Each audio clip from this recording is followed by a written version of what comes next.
Students, நான் ஏதோ பெருசா சாதனை பண்ணிட்டு தான் என்ன பாராட்டினாங்க. இந்த பாராட்டுக்கெல்லாம் காரணம் நான் இல்ல, இவர் எங்க அண்ணன். எங்க அண்ணன் மட்டும் என்ன கஷ்டப்பட்டு படிக்க வைக்கலன்னா ஏதோ ஒரு கிராமத்துல நான் மாடு மேய்ச்சிட்டு இருந்திருப்பேன்.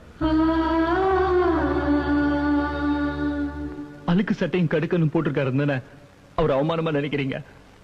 நான் நாளைக்கு வெள்ளை ஷர்ட்டும் வெள்ளை பேண்ட் போட்டு ஒரு டாக்டராக போறேன்னா அதுக்கு காரணமே இந்த அழுக்கு சட்டையும் கடுக்கணும் தான்.